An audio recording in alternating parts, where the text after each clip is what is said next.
Cristiano knows, you know that you can win this World Cup for us because you're the best goal scorer that we've ever had and we're ever going to have, right? You're here with us. You're 40 odd years old now. Yeah. So let's think about how we can get the best Cristiano on the pitch every game.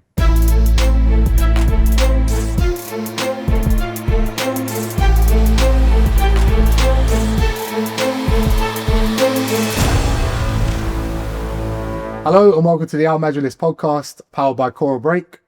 Here today I've got Noor with me as my co-host. Hello. And today we have got a 6-time Premier League winner, Champions League winner, and 81 caps for England, Mr. Rio Ferdinand. How you doing, guys? How you doing? You okay? I'm good, thank you. I'm good. Welcome to our Majlis. Welcome to Riyadh. Thank you. How's everything? It's good, man. Really nice. I've been chilling today, meeting some people, having some meetings here in the office at Koora Break. So really good. And the weather is nice. It's a bit humid, but it's good. It's not as bad as Dubai at the moment, I suppose. Yeah, Dubai's very humid, so it's a nice break from that. Yeah, perfect. You left punditry in the UK. You've moved out to Dubai, to the region. What was the main reason for that? What influenced you to make that move? Firstly, just an adventure for a family. I think I was always governed by the fixture list. It ruled my whole life for the last 30 odd years. So when the timing came, and timing as well, I've got 2 young kids, 5 and 2, so I could kind of take them out and go anywhere. And I've got she's just turned 15, but a 14-year-old at the time, who was coming into her last 2 years of school. So they're critical years where the GCSEs start. So it was either now or I have to wait another 2 years. And my 2 elder boys play for Brighton. So they were going to stay in the UK anyway. So the timing was right to come now. The main reason was really just adventure, just to do something a little different and to explore. And again, it's been amazing. I mean, obviously recent events have made it a bit different to what we anticipated. But again, like all of my kids are having a wonderful time. They're all adapting. My wife is smiling. She's happy. I'm living the dream. Nice. And I think obviously, post-playing career, which we'll get into, punditry's been your life. Obviously, now you're doing a lot of stuff here in Saudi with the Pro League. So how are you finding the difference between the Premier League and the Saudi Pro League, fans, playing?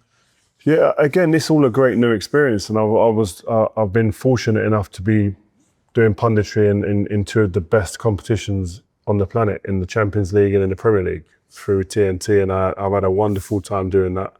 And then again, like a change, come over to this part of the world, then go to the Saudi Pro League. Now I'm doing games here. Again, it's all a new experience for me, so I'm enjoying that. Do you know what I mean? I'm going to stadiums that I've never been to. I'm seeing players I didn't know or I wasn't aware of, and I'm inquisitive, curious. Oh, who's that? Who's that player? Getting to know players. Obviously, there's some iconic big names that are here already, which I already know. But I think it's the learning for me has been great, and also the fan culture here.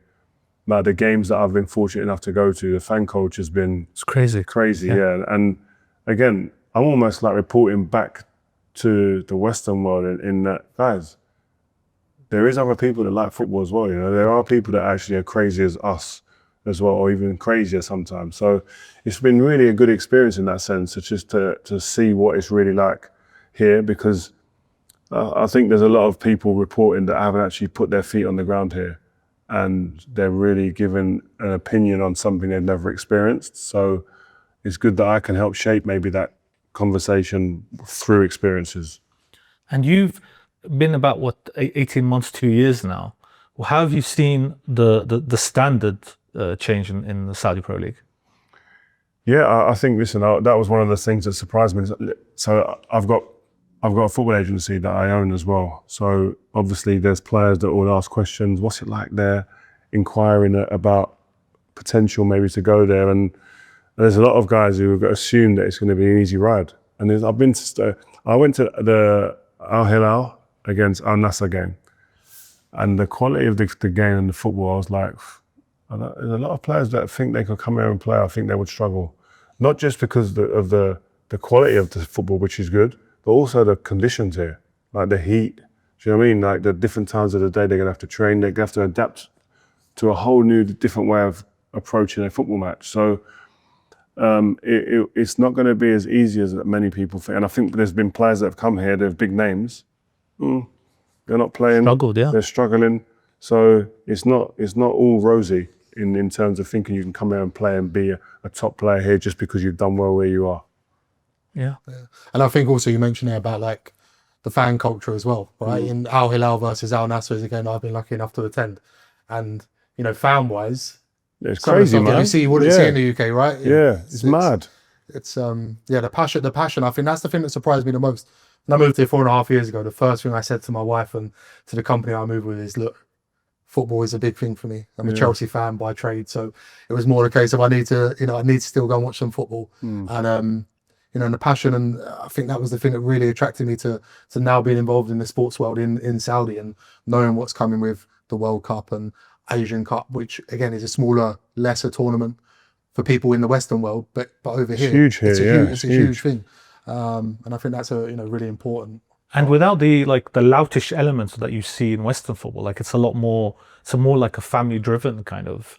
Well, you saw the headbutt the other day in the final. Well, yeah. That's the player I'm talking about. Yeah, like fans. The fans. Like, so you don't get the craziness that you'd get you're watching a Premier You League get a game different after type that of stuff. passion. Yeah. Like in the Western world, that like passion spills over into like craziness. Yeah. And stupidity sometimes, right? But not everywhere, but it does. We see the pictures, we see the videos, yeah. But it seems here is that there is passion, there is anger, but it's contained. Yeah. That's the difference. Yeah. And what do you, obviously Japan was kind of the first that tried this, like to try to entice like big players back in the 90s. And then we had that little period in China as well. Turkey's kind of had this thing, but what do you think is the secret to why Saudi League has taken off? Yeah, I wouldn't compare Japan and Turkey to China and Saudi. Because Saudi and China, the financial kind of drive has been astronomical and consistent. Yeah. Whereas in Japan and I think in Turkey, it's been like sporadic. Yeah. Little, we want that player, we'll pay big there, but not across the board. Here, it's been a blanket approach. We're going to invest huge money and it's going to go anywhere and everywhere and very fast. And I would say they're the two comparables where you can go, and the difference between China and Saudi Arabia is history. Saudi Arabia have got history in football. Yeah. Like I said when we had the big thing yesterday, I came here in 2008, I think it was, for Sami Jabal's testimonial.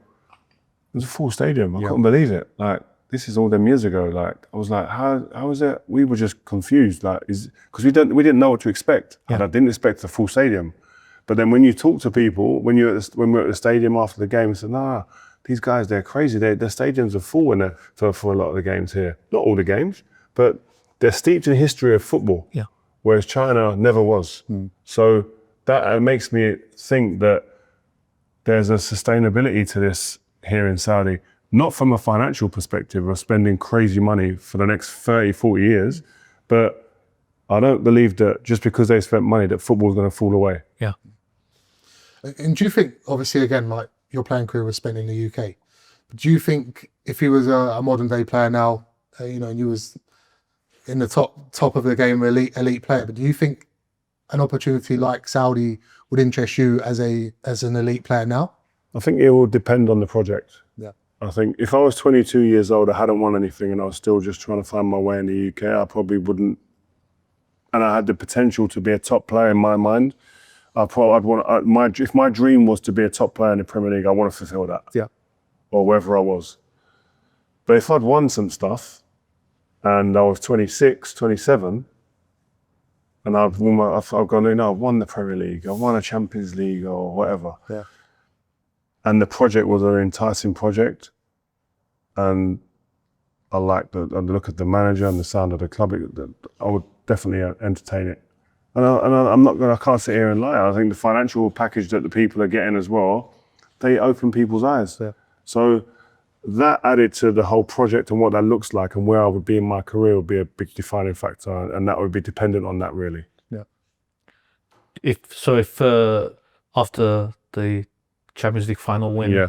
And Saudi Arabia had come in. Saudi Arabia is what it is now. Would it have been something? How old was I? Was I 30 then? 29, 30? Yeah, I would have. Yeah. If Saudi came in for me then, and I don't know, say I was either Karim Benzema, I would have gone. I would have gone. Yeah. I mean, if I had Mahrez, gone. I would. But that's with hindsight. Put me in the situation. You don't know, yeah. I don't know. I think we all assume what we would think, what our decisions would be made in them moments. We assume that I would do this. That's why it's easy for people to say, "How can you go?" Yeah. Okay, when that offer gets put on your table, we'll see how your heart rate changes and see how your palms get sweaty and see what your decision is then. Because it'll be different to what you're saying when you're just sitting here without the pressure. Because that was the whole thing with Oscars. Like, he had his whole career ahead of him. He was seen as this ridiculous talent. Like, he was only, 22, 23 when he left Chelsea to go to China? So, sometimes you've got to make a decision for you, you know. That's what I mean. I think a lot of people make decisions for other people because they think, oh, the crowd and the masses are going to judge me. Oscar was brave. Like, a lot of people might not agree with his decision, but a career is 15 years, 20 years if you're lucky, right? Most is probably average is probably 8 or 9, right? If you're going to be top level. And if you get injured, nothing. Yeah? That's it, you're done, yeah. So let's say if you get a 15-year career that Oscar could have had, he's probably got another 50 years on the planet, maybe if he's lucky. Yeah. 45 years on the planet. He's made a decision for the longevity of his life. Yeah. So I say well done. Yeah. Yeah. Look, within that, obviously, was there any moves in your career that maybe could have come to light that you postponed for other people, maybe for yourself? You know, in hindsight, you wish you could maybe go back on that. And no, I had conversations. I've said this openly before with Real Madrid and Barcelona at different times. My agent approached me and said, "Would you entertain that conversation?" And I didn't even get to conversation stage. Yeah. Frank Rijkaard spoke to me in the tunnel after we played against Barcelona in the 2008 Champions League at Camp Nou. And I was like, had the conversation, but it didn't go any further than that. And so, do I regret it? I don't regret it because I've loved every minute I had at Man United, but I do sit there and think, oh, what would it have been like to have gone, man, to one of those clubs? What would it have been like to have just experienced it there and see what it was like? But I've worked so hard to get to Man United, worked so hard to get to a team where I had the chance to win every year. I was there. How could I leave that? Yeah. And also, sorry, and also, like it wasn't life-changing contracts that were being offered on the other side of the table. There was a jump, don't get me wrong, but it wasn't going to change my life.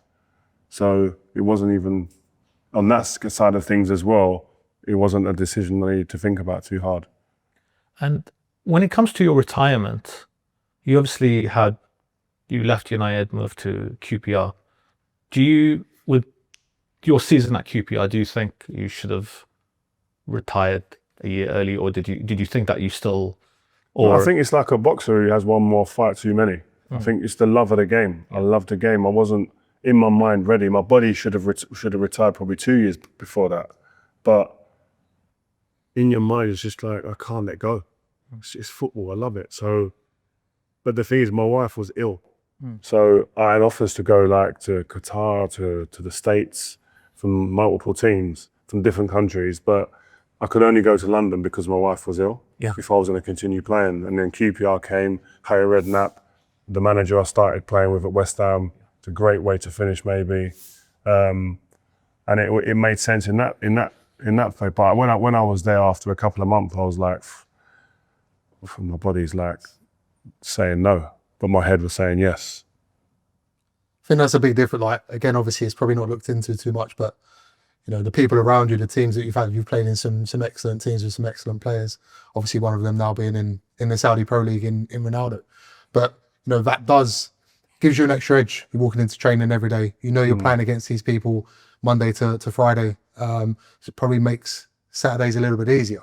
As obviously when you're in QPR and you know, without raining on anyone's parade, it is a different side. There was at the bottom of the league, not the top of the league. They're not playing Champions League, so that probably makes a big difference, especially. Yeah, but it's part of the journey, isn't it? Like, So I've been at Man United 12 years, and then I wanted to be a coach at that point. So while I was there, and as much as it was like a different environment, different approach to the games, different ends of the league, it was still like an education and it was like, actually I needed this if I want to be a manager, because I'm seeing different parts of the game that had become like parts that I was just over there that I just weren't hearing or seeing about. So, and to be a manager, I need to know what's going on here.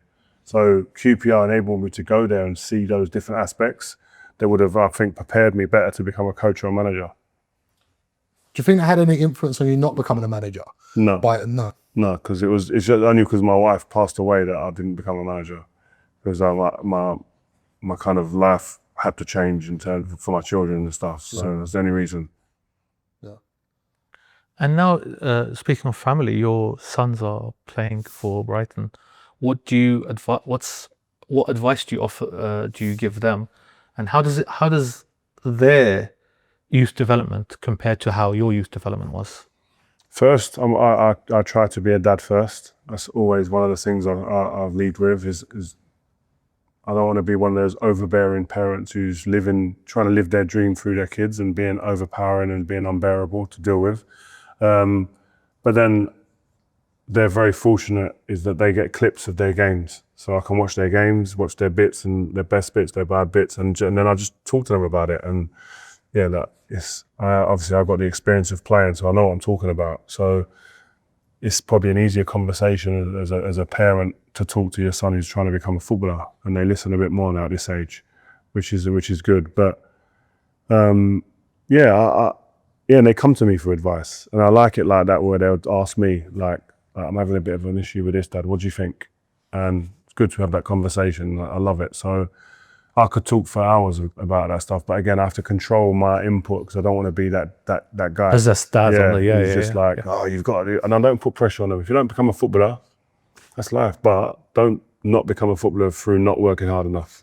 That's the one thing I talk about with them. And what do you see? Like obviously, they've like you West Ham 95, 96, 97, and they're like now at Brighton. How do you think the youth development has changed between? Yeah, they have so much more at their fingertips, so much more things that are supporting them to become players. I find it like it's harder to not make it. It feels like to me, although the data tells you that it's very, very difficult, and it is. But I just sit there and think, if I had all of this, like just the tech, being able to see games and see they can watch. My son watches these training sessions. Okay. I never knew what happened in training. Like if you don't have a good memory, like so. It's so different, like even just the way they travel, the coaches that they go on, it's just luxury everywhere. Do you know what I mean? When you play for a Cat A team, which is a Premier League academy. So they are really fortunate to be in the position they are, but they have to work out. Also, the demands on them are great as well. The amount of analysis and feedback that is on them is a lot of pressure.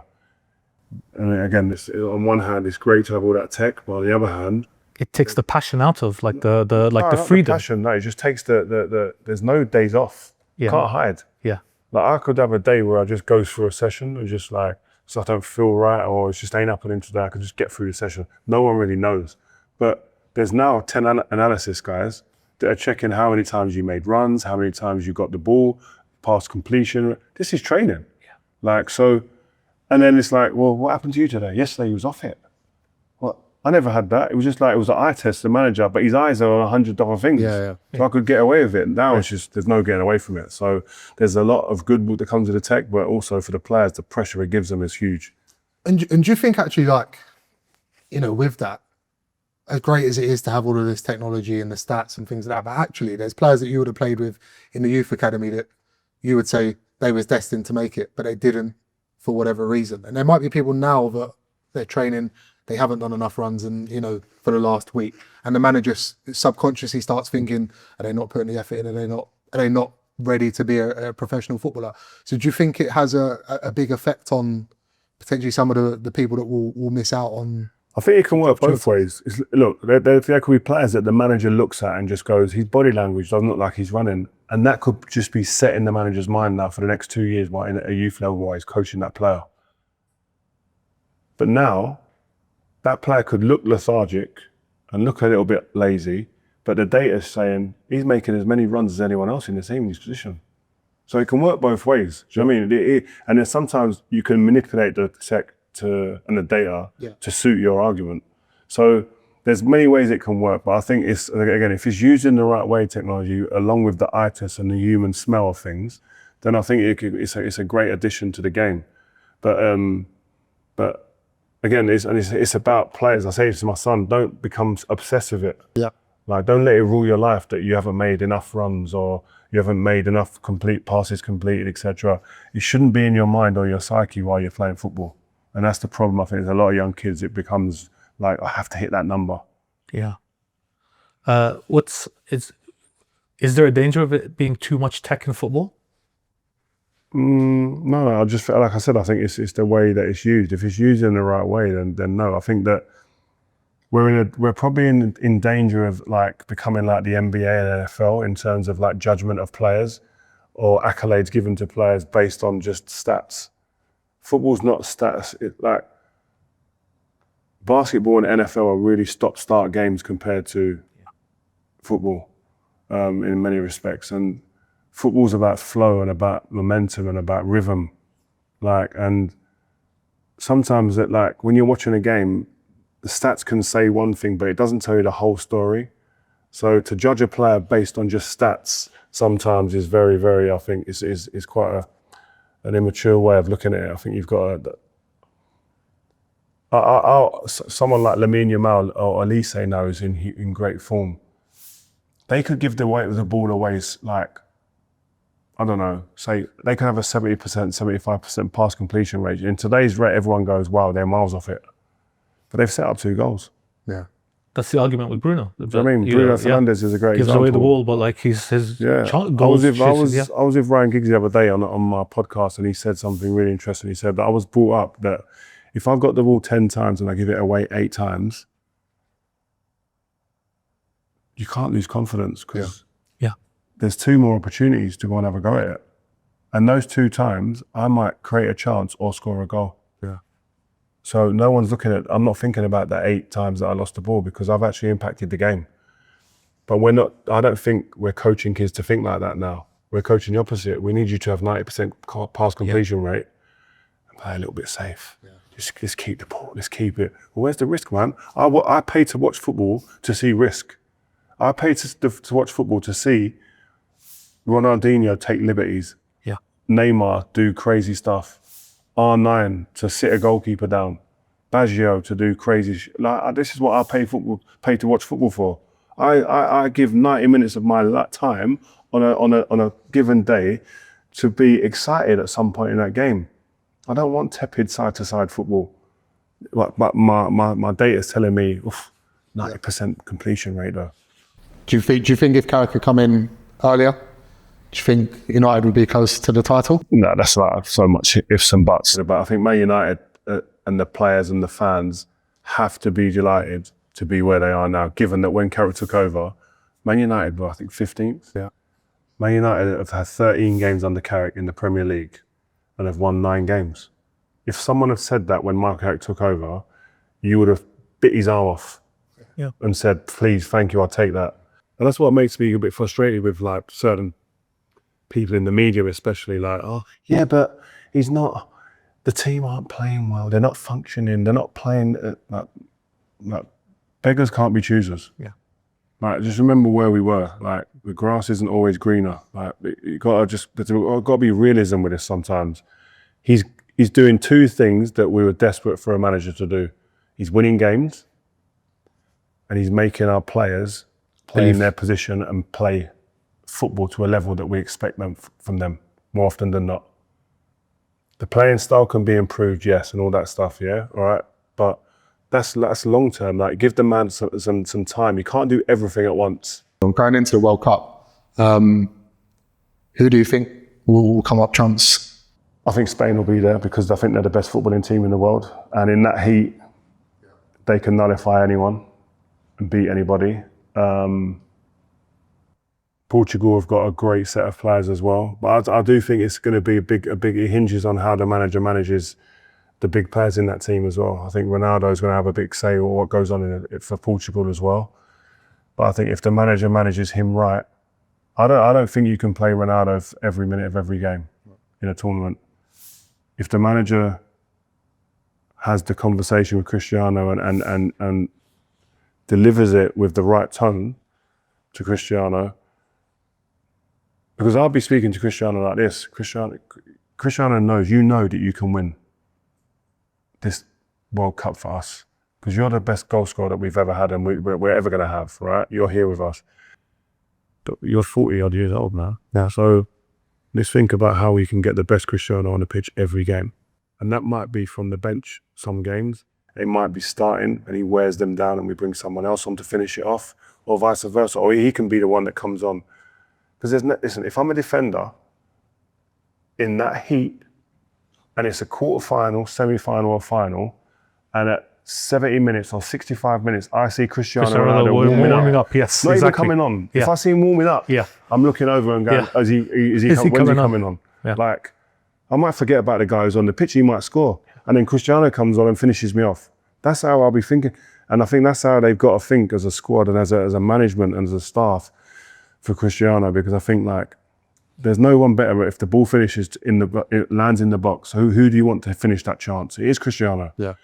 But I want a sharp, fit and energized Cristiano, not one that is in the knockout stages, played all the minutes in the group stages and is trudging into the knockout stage. I want him to be fresh. Because we saw in the Euros, it wasn't his best tournament 2 years ago, and he's like 2 years more advanced in age. So yeah, it's that's.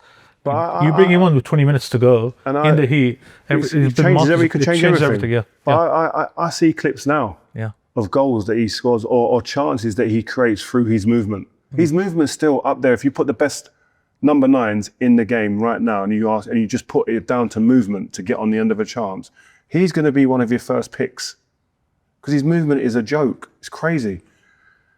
But you need him to be sharp. You need him to be energized in moments because of his age as well. So you don't want him going into games or into moments in the red zone. You've got to manage those minutes. Do you think Cristiano wants to hear that though? I'm bringing you on for 20 minutes. But I wouldn't care if he wants to hear that. If I was the manager. Yeah. If I'm Roberto Martinez, it's not about what Cristiano wants to hear. It's what he needs to hear. It's what our team needs is more important than anybody. Cristiano's done amazing things. He's put Portugal on the map. He's done stuff that no other player's ever been able to come close to with that country, right? As an individual. But he's got an opportunity here to go even further again. Yeah. So what's the best route to that? Yeah. Let's have a conversation about it. Yeah. That's how I'll be talking to Cristiano. But listen, every player's got egos. All of them have got egos, but they have to be managed. Yeah. That's why you're paid the big bucks as a manager to manage to get that every done. player. Yeah. You haven't mentioned England there. What's your thoughts? We'll get into England. Yeah. I think England could have a say, but the heat. I was in LA a couple of weeks ago and I was sitting there and just thinking, wow, man, it's hot here. Yeah. English players aren't great in the heat. You know, as the heat ramps up here in the Middle East. Yeah, it's hard, man. So that's like, have we got good enough players? I think we have, yeah. Yeah. Have we got enough players who are going to play, who are experienced at winning?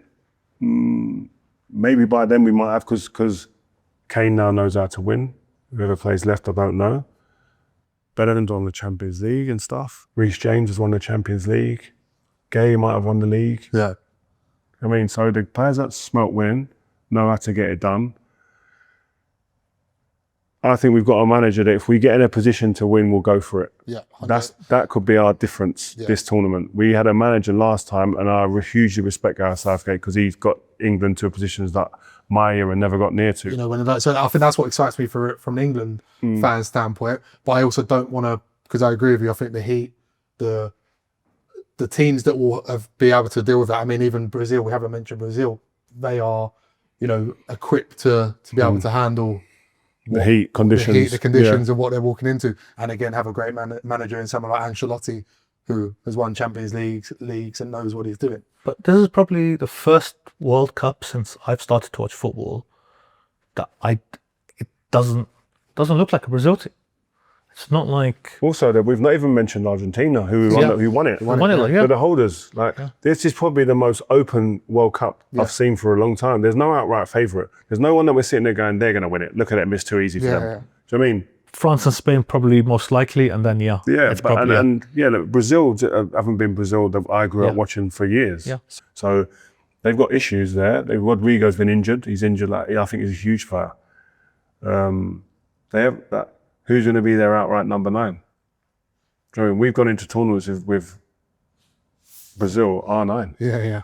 Romaria, Bebeto. Like, who's going to be the number 9 here? So there's a lot of question marks over Brazil.